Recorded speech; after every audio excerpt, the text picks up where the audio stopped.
설교를 시작하면서 도표를 하나 보겠습니다. 솔로몬 왕이 죽은 후에 이스라엘 나라는 북이스라엘과 남유다 두 나라로 갈라지게 됩니다. 분열 왕국이 되는 거예요. 북이스라엘은 10개 지파 동맹이 되고요. 남유다는 2개 지파, 즉 유다와 베냐민 지파의 동맹이 됩니다. 북이스라엘은 주전 931년에서 722년까지 209년 동안 존속했습니다. 그리고 남유다는 주전 931년에서 586년까지 345년 존속했습니다. 북이스라엘의 마지막 왕은 호세아였고요. 남유다는 시드기야였습니다. 그리고 북이스라엘은 아수르 제국에 의해 멸망했는데 이때 왕은 살마네셀 5세였습니다. 그리고 남유다는 바벨론 제국에 의해 멸망당했고요. 이때 왕은 느부갓네살이었습니다. 그런데 아수르와 즉 북이스라엘 멸망시킨 아수르 그리고 남유다를 멸망시킨 바벨론 제국의 식민지 정책은 달랐습니다. 아수르 제국의 식민지 정책은 한마디로 혼합 정책이었어요. 즉 아수르는 북이스라엘 이 나라를 멸망시킨 후에 주민들의 모든 것을 혼합시켜버리는 정책을 취합니다. 그래서 북이스라엘 백성들의 일부를 아수르 제국의 각지로 분산시켜요. 그리고 아수르 각지에 있었던 사람들을 반대로 북이스라엘 땅으로 모이게 합니다. 한마디로 혼합시키는 거예요. 그래서 민족의 정체성을 말살시키려 했던 겁니다. 우리 민족도 일제 36년 동안 일제가 얼마나 우리 민족의 정체성을 말살시키려 했겠습니까? 대표적인 게 한글을 못 쓰게 한 거잖아요. 일본어만 쓰게 했고요. 그리고 이름까지 바꿨잖아요. 이것이 민족의 정체성을 말살시키는 거예요. 그래서 아수르 제국은 식민지마다 그런 정책을 혼합 정책을 취했기 때문에 북이스라엘도 마찬가지로 그 정책에 의해 민족의 정체성을 상실할 수밖에 없었어요. 이방 사람들이 일단 북이스라엘에 와서 살고요. 북이스라엘에서 있다가 이방 민족에로 끌려간 사람들은 말할 것도 없고요. 이들이 함께 어울려서 살다 보니까 먼저 종교가 섞이게 됐어요. 북이스라엘은 안 그래도 신앙적으로 타락했던 그런 장소였잖아요. 그런데 거기에 더해서 아수르 제국은 승자의 신을 섬기고 있는 나라잖아요. 고대 전쟁은 신들의 대리전이에요. 신들의 싸움이란 말입니다. 사람은 그 수단과 방법에 불과해요. 그들은 각기 자기들의 신의 이름을 부르면서 싸웠던 거예요. 고대 이 전쟁은요. 그런데 아수르 제국의 신은 승리의 신이잖아요. 반면에 북이스라엘의 신은 패배한 신이잖아요. 즉 여호와 하나님은 아수르의 신에 의해 패배했잖아요. 그렇기 때문에 자연스럽게 아수르 사람들이 섬기던 신전이 북이스라엘에 건립되는 거고요. 거룩한 이스라엘 땅에서 이방신을 위한 제사가 매일 벌어지게 되는 겁니다. 종교가 섞이는 거예요. 그리고 북이스라엘 사람들과 아수르 사람들이 서로 결혼을 하죠. 후손들의 피가 섞이게 됩니다. 그전에는 북이스라엘 사람들이 비록 여호와 하나님에 대한 믿음이 멀어지고 그래서 하나님께 징계를 받고 심판을 받았어도 그 속에는 아브라함의 피가 흘렀죠. 그런데 이제 피가 섞이게 된 거예요. 다시 말해서 그들의 정체성, 아브라함의 후손으로서의 정체성이 사라지게 됐단 말입니다. 아수르 제국이 원했던 대로 민족의 정체성을 말살시키는 식민지 정책이 그대로 그들에게 적용됐던 거예요. 그래서 남유다에 남은 두 지파 사람들은 북이스라엘의 10지파 사람들을 일컬어 더 이상 이스라엘 사람이라 부르지 않았어요. 그전에는 비록 그들이 서로 으르렁거리며 싸웠다 할지라도 남유다 사람들도 북이스라엘 10개 지파 사람들을 자신들의 형제로 인정했어요. 그리고 아브라함의 유업을 함께 이어받을 사람들로 인정했단 말입니다.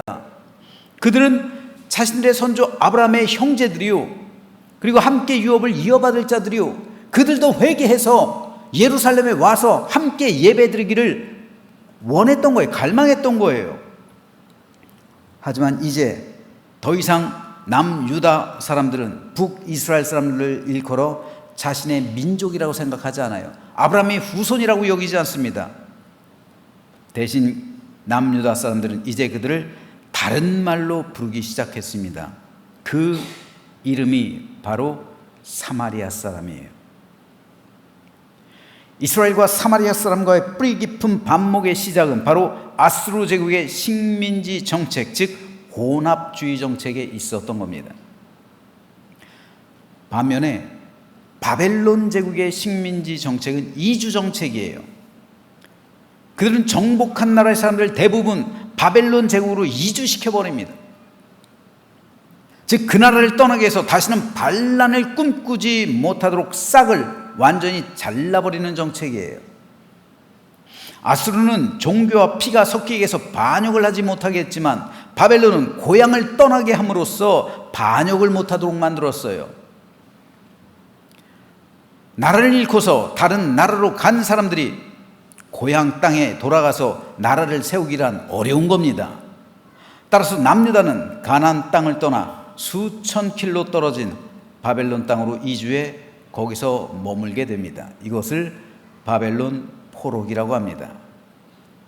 하지만 남유다는 비록 나라를 잃고 영토를 잃고 주권을 잃었지만 그들의 종교와 피는 북이스라엘처럼 섞이질 않았어요.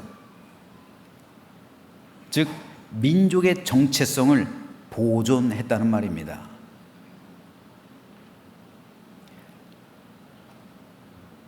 주후 70년에 로마에 의해서 유다가 멸망당합니다. 그리고 그 이후로 약 1900년 동안 이스라엘 민족은 디아스포라 상태가 돼서 각 나라에 흩어져서 살아요. 심지어는 2차 세계대전 때 히틀러가 600만 명에 이르는 유대인들을 학살하죠. 놀라운 사실은요, 유대인들이 1900년이 지나도록 민족의 정체성을 가지고 있었다는 사실이에요. 자신들이 유대인이라는 것, 그리고 아브라함의 후손이라는 것, 그리고 언약을 이어받을 유업을 가진 사람들이라는 그 민족의 정체성을 1900년 동안 지니고 있었다는 거예요. 이게 더 놀라운 거예요. 그리고 1948년에 이 민족의 정체성이 있었기 때문에 다시 지금의 이스라엘에 건국을 하게 되잖아요. 우리나라는 어떨까요? 여러분, 외국 나가서 이민 가서 사는 사람들의 후손을 보세요. 2세대, 3세대, 4세대만 흐르면요, 그 후손들은 자기를 한민족의 후예라고 생각하지 않아요. 자기 뿌리가 거기 있다는 사실은 알아도 자기 정체성은 미국으로 이민 갔으면 미국 사람이 되는 거고요, 영국으로 이민 갔으면 영국 사람이 되는 거예요. 정체성을 상실해버린다고. 100년이 흐르면 다 우리 민족은 이 정체성이 흔들려버려요.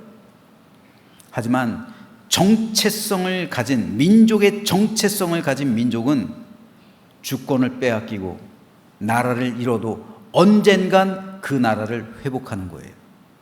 이스라엘은 그 주권과 나라, 영토를 회복하는데 1900년이 걸렸잖아요. 만일 이들이 민족의 정체성이 없었다면 불가능한 일이죠. 하지만 그들은 마찬가지예요. 바벨론 포로기로 갔을 때도 민족의 정체성을 도리어 확립했어요. 북이스라엘은 민족의 정체성을 잃어버려서 10개 지파가 사라져버렸잖아요. 그러나 남유다는 민족의 정체성을 지켜서 오히려 더 신앙적으로 성숙하고 그 기간 동안에 성경이 편찬되기 시작하고 탈무드가 편찬되고 유대교가 생겨나고 회당제도가 생겨나는 그러한 영적인 진보와 각성이 있었습니다. 그런데 이 바벨론 제국도 멸망하게 됩니다. 바벨론을 멸망시킨 나라가 성경에는 바사 제국으로 나와 있어요. 즉 페르시아입니다. 바사는 페르시아란 말이에요. 지금 지도에서 보면 바사 제국 맨 오른쪽에 있죠. 바사 제국, 지금 이란 땅이에요. 즉 지금의 이란 사람들은 페르시아인의 후손들이에요. 그리고 왼쪽에 있는 이라크 사람들은 바벨론이죠. 바벨론이라고 있죠. 바벨론은, 지금 이라크 사람들은 바벨론의 후손들이에요. 다시 한번 지도를 보면요. 그렇기 때문에 자, 지금 이란, 이라크 저 지역이 지금 다 무슬림들이잖아요. 이슬람교를 믿잖아요. 그런데 이란은 시아파, 이라크는 수니파, 그죠? 서로가 동일한 이슬람교지만 시아파와 수니파가 서로 격렬하게 또 싸우고 있잖아요. 그러니까 사이가 안 좋아요. 그런데 이란은 그럴 수밖에 없는 게, 이란은 페르시아인들의 후손이에요. 이라크는 바벨론의 후손들이에요. 그러니까 여태까지도 사이가 안 좋은 거예요. 민족이 달라요, 여기도. 근데 어떻든 바사 제국에 의해서 이라크, 즉 바벨론 제국이 멸망합니다. 그리고 바사 제국의 초대왕이었던 고레스는 바벨론 제국과는 또 다른 정책을 펼쳐요. 그것은 식민지 우대 정책이에요. 그래서 바벨론의 식민지 정책은 이주 정책이었는데 그거를 다시 회복시켜요. 그래서 귀환 정책을 펼쳐요. 그래서 바벨론에 의해 정복된 모든 식민지들이 이주를 했다면 그 식민지들 모두 귀환시켜버려요. 이것은 유대민족뿐만 아니에요. 다른 민족들도 다 귀환시켜버립니다. 그 가운데 유대민족이 있는 거예요. 그리고 이 바사 제국을 배경으로 쓰여진 성경이 에스라, 느헤미야, 그리고 에스더입니다. 그래서 바벨론의 포로로 끌려갔던 남유다 백성들은 70년 만에 이스라엘 땅으로 완전히 귀향하는 거예요. 그리고 그들이 와서 처음으로 한 일이 하나님의 성전을 다시 짓는 일입니다. 이 일을 주도했던 사람이 스룹바벨, 그리고 대제사장 여호수아 둘에 의해 주도가 되죠. 그리고 이를 도왔던 선지자가 학개와 스가랴. 그런데 이 성전이 16년 동안 지어지지 못해요. 왜요? 대적들이 와서 방해를 했거든요. 회방을 놨거든요. 그 회방을 놓은 사람들이 바로 사마리아 사람들이에요. 왜일까요? 처음에 사마리아 사람들이 유대인들이 돌아와서 그 땅에 예루살렘 성전을 짓는다고 했을 때 우리들도 끼워줘. 왜냐? 우리도 아브라함의 후손이야 라고 말했어요. 그러니까 남유다의 지도자들은 말도 안 되는 소리 하지 마라. 너희들 피 섞였잖아.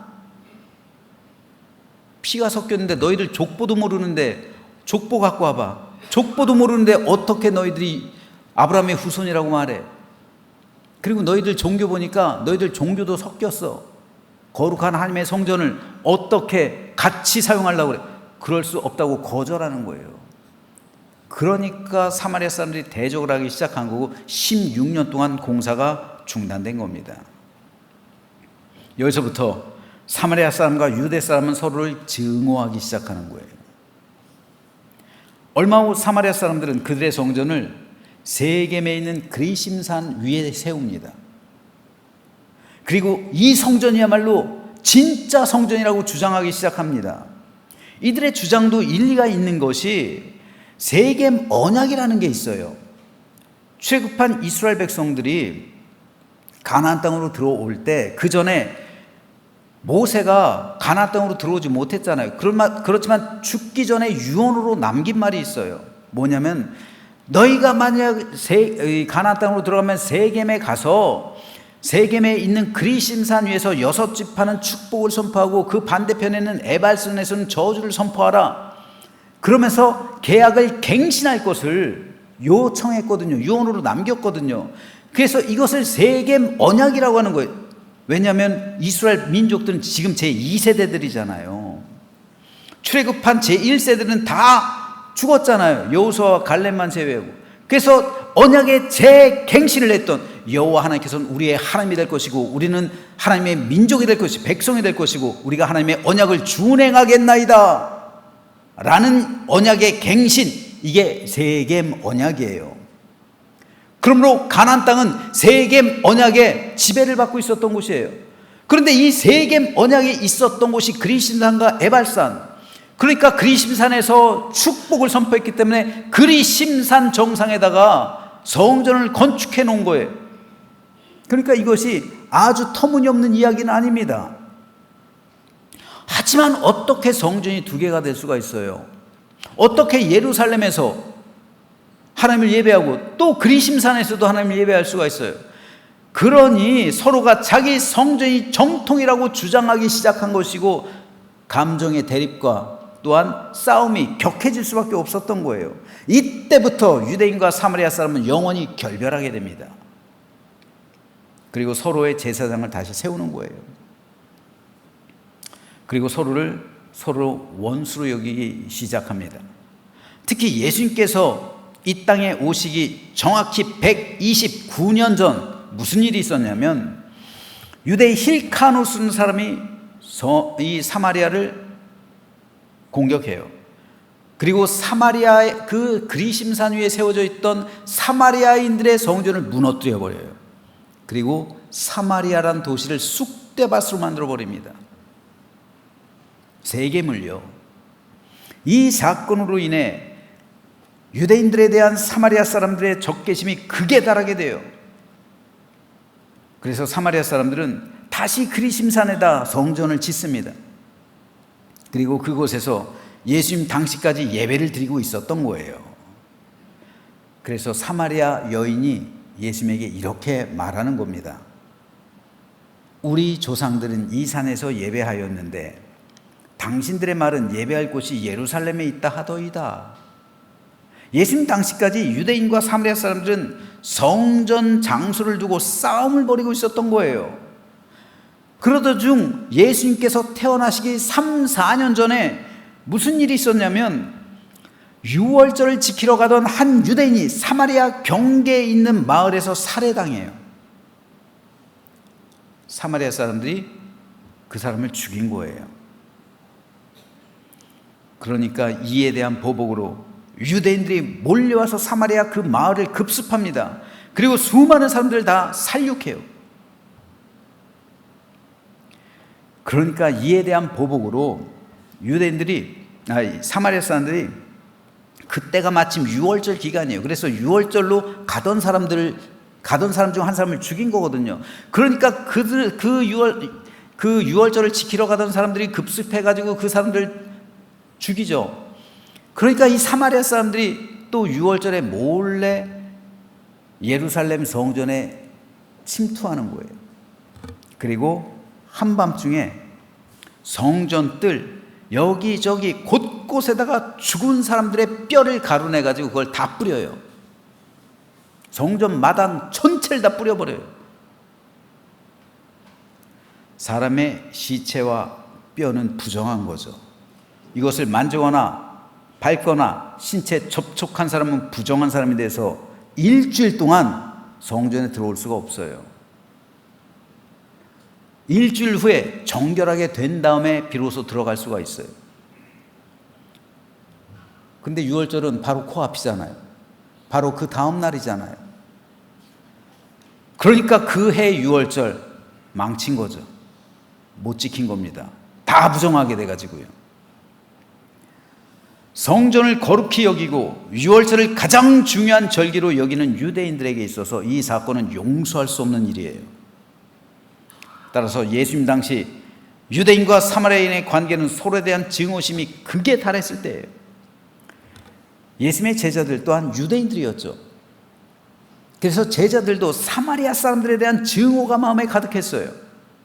그래서 사마리아의 한 마을로 들어갈 때 예수님의 일행을 사마리아 사람들이 거부해요. 우리 마을 통과하지 못해. 그 마을을 통과해 빨리 가잖아요. 그런데 돌아가야 돼. 그러면은 이 유월절에 늦을 수도 있는 거예요. 그러니까 제자 중에서 야고보와 요한이 뭐라고 예수님께 말했는지 압니까? 제자 야고보와 요한이 이를 보고 이르되 주여 우리가 불을 명하여 하늘부터 내려 저들을 멸하라기를 원하시나이까? 즉 우리가 저들을 죽여도 되겠습니까? 이 말이에요. 엘리야가 바알 선지자들 죽인 것처럼요. 하늘에서 불을 내려서 결과적으로 바알 선지자들이 모두 죽임을 당했잖아요. 그것처럼 우리가 하늘로부터 불을 내려서 저들 다 죽이길 원하십니까? 우리가 죽여도 되겠습니까? 이런 말이에요.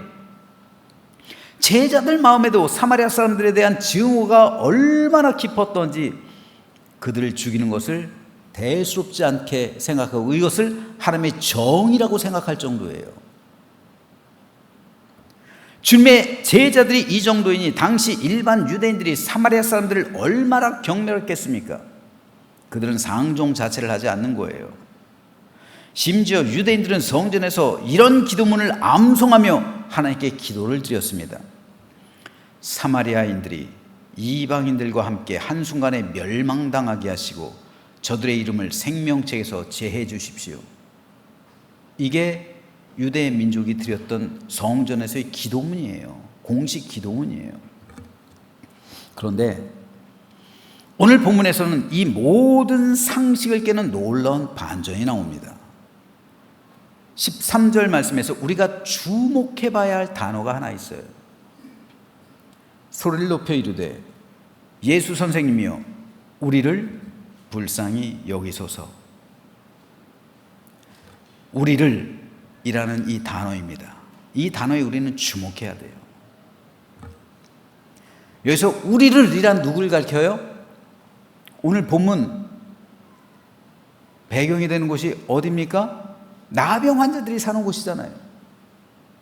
나병 환자 10사람, 그들이 자기들 가르쳐 우리를 불쌍히 여기소서. 그럼 뭐 우리를 이라는 말은 나병 환자 10사람을 말하는 거예요. 그런데 그 우리 가운데 누가 포함되어 있는지 한번 다시 보자고요. 15절 16절이요. 그 중에 한 사람이 자기가 나은 것을 보고 큰 소리로 하나님께 영광을 돌리며 돌아와 예수의 발 아래 엎드려 감사하니 그는 사마리아 사람이라. 나병 환자 10사람 가운데 최소한 한 사람은 사마리아 사람이었다는 거죠. 어쩌면 반반씩 섞여 있을 수도 있어요. 모르는 거예요, 그 숫자는. 하지만 한 사람만 돌아왔는데 그가 공교롭게도 사마리아 사람이었다. 이 사실만 팩트예요. 정확한 숫자, 비율은 몰라요. 자, 여기서 중요한 것이 있습니다. 그렇다면 나병 환자들은 유대인과 사마리아 사람이 함께 섞여 살고 있었다는 거죠. 오늘 설교의 초점이 여기에 있어요. 제가 길게 유대인과 사마리아 사람과의 넘을 수 없는 증오와 갈등과 반목을 말씀드린 이유입니다. 이들은 도저히 함께 살 수 없는 존재들이에요. 그런데 오늘 본문은 그들이 함께 살아가고 있었음을 보여줍니다. 이것은 당시 상황에서는 있을 수 없는, 상상할 수도 없는 일이 벌어진 거예요. 그렇다면 무엇이 그들 사이를 풀리게 했을까요? 무엇이 그들을 함께 살아가도록 만들었을까요? 한 건물 안에 있을 수 없는 사람들, 자신의 땅으로 침범하는 것도 거부하는 사람들, 그들의 땅을 밟는 것조차 싫어하는 사람들, 그 사람들이 어떻게 같이 먹고 같이 자고 함께 살아가게 되었을까요? 바로 그들이 나병에 걸렸을 때입니다. 나병 환자가 되었을 때예요. 그들이 나병에 걸리고 보니까 자기들이 속했던 사회에서 동족들에게 내침받게 돼요. 버려지게 됩니다. 그랬을 때 사마리아 사람들 버려지고 유대인들도 버려져요. 심지어는 종교법에 의해, 자기들이 그토록 생명처럼 소중하게 여겼던 종교법에 의해 자기들은 버려지게 되는 겁니다. 하나님께 저주받은 사람으로 낙인 찍히게 되는 거예요. 사랑하는 가족들도 외면합니다. 사회에서도 그들을 지탄합니다. 니들이 하나님께 죄를 지었으니까 이런 나병에 걸리지, 정죄하는 거예요. 국가와 민족, 이웃과 가정, 심지어는 종교로부터도 배척당하고 소외당하고 버림받았어요. 그들이 생명같이 지키고 있었던 율법에 의해 그들은 정죄함을 당합니다. 그리고 그 사회에서 내동댕이 쳐져요. 나병은요, 돌 들어서 던져서 죽으면 나병 환자의 책임이에요. 왜 그 안에 접근했냐는 거예요. 그러니까 사람이 돌팔매질을 해서 멀리 떨어질 정도, 그 정도 거리를 항상 유지해야 돼요. 나병 환자가 동네에 들어오는 거 있을 수 없죠. 외진 곳에서 따로 살아가야 돼요. 그런데 그곳에 갔더니 사마리아 사람도 갈 곳이 없고 유대인도 갈 곳이 없어서 함께 사는 거예요. 나병 환자가 되고 보니까 유대인이나 사마리아인이나 아무 차이가 없는 거예요. 나병 환자가 되고 보니까 의지할 곳이 아무 데도 없는 거예요. 가족도 소용없고 그토록 의지했던 종교법에 의해서 소외를 당해요. 가정과 사회, 이웃과 그리고 종교에서조차 버림받게 됐을 때 이 사람들은 새로운 관계에 눈을 뜹니다. 내가 그토록 원수로 여기고 증오했던 사마리아 사람이 실상은 나와 똑같은 사람이라는 사실을 깨닫게 돼요. 그 전까지 그들이 중요하게 생각하고 목숨처럼 소중하게 생각했던 것들이 나병에 걸리고 나서 보니까 실상은 다 부질없는 것들이다 라는 사실을 알게 된 거예요. 그건 내 영혼을 위해 아무 유익이 없던 것들이에요. 뭘 위해 내가 살아왔는지, 뭐 때문에 그렇게 중요하게 여겼는지 아무것도 아닌데 내가 왜 그렇게 살았는지 그때서 비로소 깨닫게 되는 거예요. 그들은 새로운 눈을 갖게 되는 거예요. 정작 중요한 것은 사람이구나 라는 거죠. 진실로 중요한 것은 영혼이구나 라는 사실이요. 이제까지 그들은 사람보다 종교법을 더 중요하게 생각했어요. 사람보다 성전을, 사람보다 율법을, 사람보다 자기 생각과 신념을 우위에 두고 생활했어요. 그래서 유대인들과 사마리아인들은 서로를 향해 그렇게 증오를 하고 원수가 돼서 으르렁거렸던 겁니다. 하지만 나병에 걸리고 보니까 이 모든 것들 다 부질없는 거예요. 사람이 성전보다 중요합니다. 율법이 사람을 위해 있어야지 사람이 율법을 위해 존재해서는 안 되는 거예요. 한 사람의 영혼이, 생명이 소중하기 때문에 신념의 벽을 허물어야지만 10년이 다르다고 해서 사람의 생명을 우습게 생각하면 안 되는 거예요. 그래서 예수님은 마가복음 2장에서 이렇게 말씀합니다. 또 이르시되 안식일이 사람을 위하여 있는 것이요 사람이 안식일을 위하여 있는 것이 아니다. 사람보다 중요한 것 없습니다. 율법도 사람 때문에 주신 것이고 안식일도 사람 때문에 주신 겁니다. 심지어 사람 때문에 예수님의 생명을 주신 거잖아요. 유대인과 사마리아 사람은 자신들의 신념 때문에 사람들의 생명을 우습게 생각했어요. 상대방 향해 증오하고 저주하는 것을 당연하게 생각했어요. 그래서 성전에서 하나님을 향해 저주의 기도를 했단 말이에요. 사마리아 사람들을 저주하는 기도예요. 사마리아 사람들이라고 별달랐겠어요? 똑같이 했겠죠. 그래서 예수님의 제자들도 그렇게 행동했던 거예요.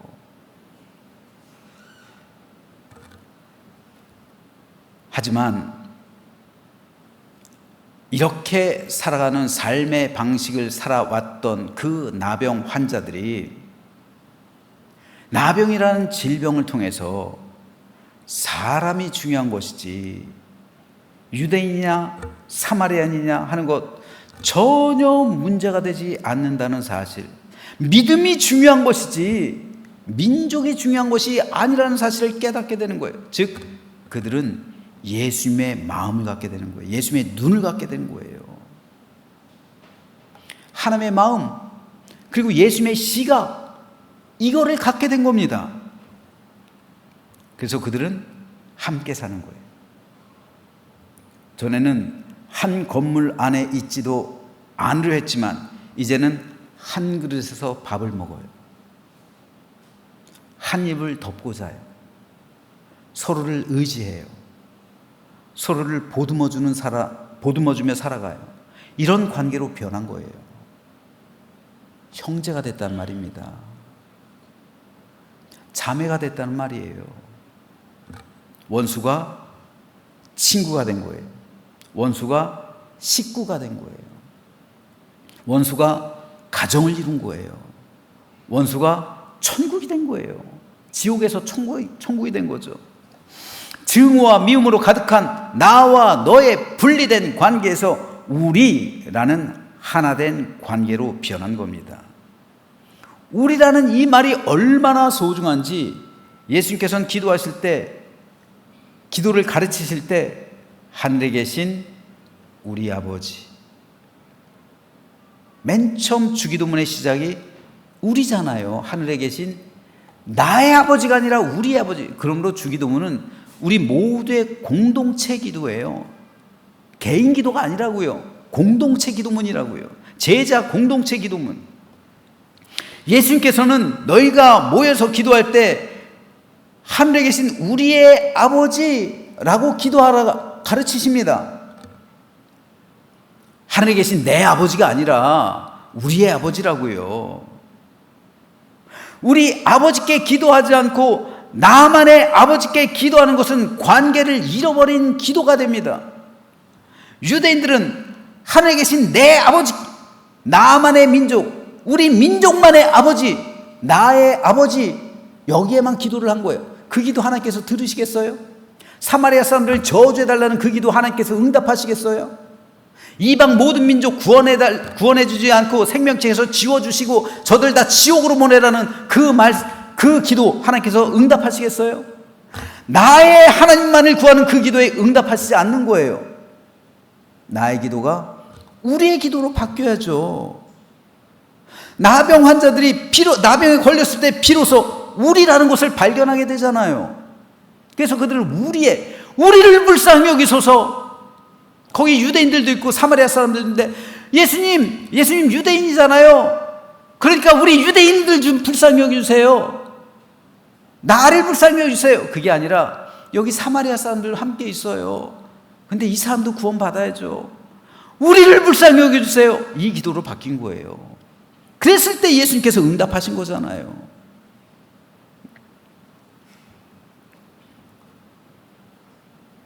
만일 내가 내 옆에 있는 사람과의 관계를 우리라고 표현하지 못한다면 그 사람은 하늘에 계신 우리 아버지께 기도할 수 없는 거예요.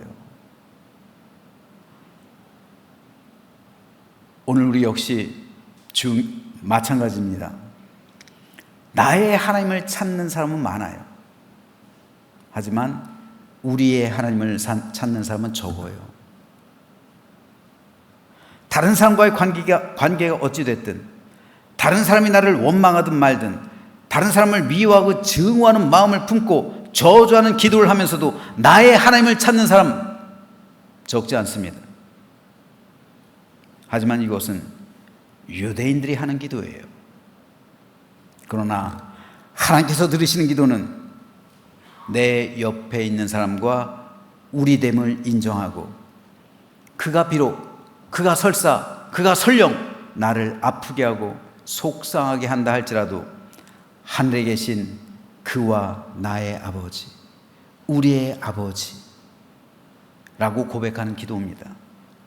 하나님은 그 기도를 들으시는 거예요. 기뻐하시는 거예요. 그리고 우리가 우리의 아버지께 기도할 때 하나님은 응답하십니다. 나를 불쌍히 여기소서, 이 기도가 아니었어요. 우리를 불쌍히 여기소서. 나도 불쌍히 여김 받아야 되지만 내 옆에 있는 다른 사람도 불쌍히 여김 받아야 돼요. 그래서 우리 모든 우리를 불쌍히 여겨달라고 기도를 해야 돼요. 왜 우리 기도가 응답되지 못할까요? 나만의 아버지께만 기도하기 때문에 그래요. 왜 우리 영혼에 평강이 없을까요? 나만의 하나님만 섬기고 있기 때문입니다. 우리의 하나님을 섬기지 않기 때문에 교회에서 갈등과 다툼이 있고 미움과 증오가 있는 거예요. 우리 아버지를 섬기지 않는 이상 내 영혼엔 하늘부터 임하는 평안을 맛볼 수 없는 거예요. 성도를 미워하는 마음이 가득한 채 드리는 예배를 하나님께서 받으실까요? 그럴 수 없는 겁니다. 그 영혼 가운데 하늘의 평강과 위로가 임하실까요? 임할 수 없는 거예요. 왜 교회를 10년 다니고 20년 다니며 매 주일마다 하나님을 예배해도 우리의 영성이 더 이상 깊어지지 못할까요? 나만의 하나님을 예배하기 때문에 그렇습니다.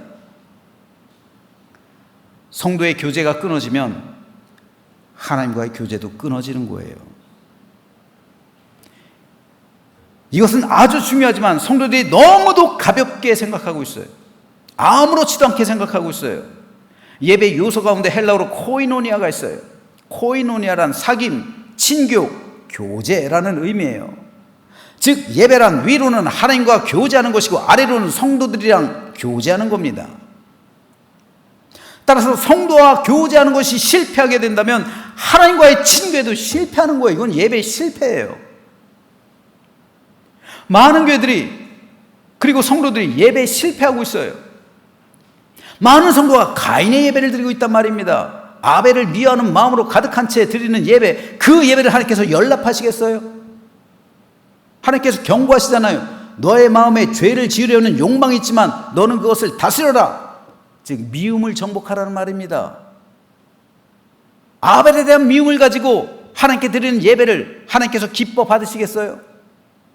그런데 우리 성도들 가운데 적지 않은 성도들이 가인의 예배를 드리고 있단 말이에요. 마음에 미움이 가득한 채로 와서 저 사람 꼴도 보기 싫은데 또 왔네 하면서 예배를 드린다면 그게 가인의 예배예요.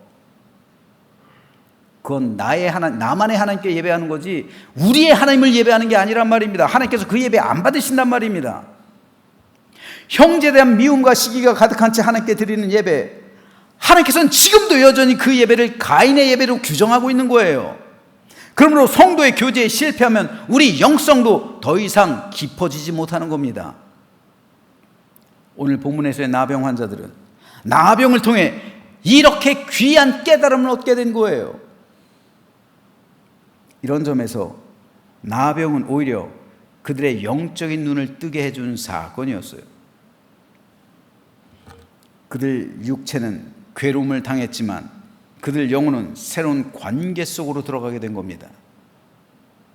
그때 비로소 그들은 하나님의 마음을 갖게 된 것이고 예수님의 눈으로 세상을 바라볼 수 있는 영안이 열리게 된 거예요. 그리고 주님은 그들에게 이렇게 말씀하십니다. 보시고 이르시되 가서 제사장들에게 너희 몸을 보이라 하셨더니 그들이 가다가 깨끗함을 받은지라. 예수님께서는 가서 제사장들에게 너희 몸을 보이라고 말씀하세요. 왜냐하면 율법에 보면 제사장의 공증이 있어야 돼요. 나음받은 공증이 있어야 그 사람이 병이 나았다라는 것이 인준되었고 그때 비로소 집으로 돌아갈 수 있었습니다. 그러면 주님이 가서 제사장에게 너희 몸을 보이라고 말씀하셨을 때 그 10사람 어떻게 됐을까요? 사마리아 사람들은 사마리아에 있는 그리심산으로 갔을 거 아니에요. 유대인들은 예루살렘으로 갔을 거 아니에요. 그들은 각각 민족에게로 다시 돌아가게 된 겁니다. 자, 그런데 이유를 한번 생각해 보시죠. 그렇다면 그들이 돌아가서 어떻게 살아가게 되었을까요? 서로를 여전히 증오하면서 예전처럼 살아갔을까요? 나병 걸리기 전에 유대인들과 사마리아 사람들 서로를 증오하며 반목하고 이렇게 살았잖아요. 그때로 다시 돌아왔을까요? 아니면 서로에게 선한 친구가 되어주었을까요? 나병에 걸렸을 때 이후로 사마리아 사람들은 유대인에 대한 증오 거두고 유대인들 역시 사마리아 사람들 긍휼히 여기는 그 마음을 갖게 됐을까요? 아마도 적어도 나병에 걸렸던 그 사람들, 그래서 함께 살아갔던, 그래서 우리를 불쌍히 여기소서라고 외쳤던 그 사람들은 적어도 그 사람들만큼은 하나님의 마음을 가졌기 때문에 서로를 긍휼히 여기는, 서로에게 있어서 선한 친구가 되어주지 않았을까요? 그것을 배경으로 나온 예수님의 비유가 선한 사마리아인의 비유잖아요. 예수님은 선한 사마리아인의 비유에서 죽어가던 유대인을 극진히 돌보던 그 선한 사마리아 사람, 그 사람을 비유로 말씀하시잖아요. 그런데 이게 그 당시 정상적인 사람이 볼 땐 이건 불가능한 이야기예요. 그런데 적어도 나병에 걸렸던 사람은 그걸 할 수가 있어요. 실제로 오늘 본문은 팩트죠. 사실이에요. 하지만 선한 사마리아인의 비유는 가상이죠. 하지만 이 가상이 아닌 것이 오늘 팩트를 통해서 이 나병에서 건진받은 사마리아 사람이 있다면 죽어가던 유대인, 저 사람 불쌍하다. 저 사람도 나의 형제지. 하나님의 마음을 가졌으니까요.